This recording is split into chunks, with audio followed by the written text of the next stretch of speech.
Welcome to our series, in which we take on one challenge at a time. This short video will help you better understand how to timely restore your serial power meter communications. Power meters are widely used to monitor power quality for ensuring smooth operations in data centers. When you can't receive the power status due to a communication error, you won't have sufficient meter data to detect an abnormality in advance to maintain system uptime. To restore your communication in time, you need an efficient way to identify the root cause.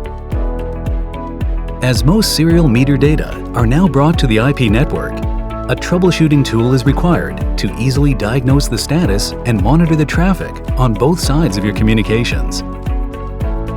With the troubleshooting tool, you can quickly identify the root cause and restore your communication with the power meter in no time.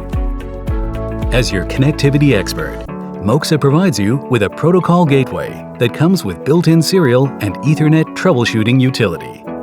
Visit our website to learn more, or subscribe to our channel to receive up-to-date videos.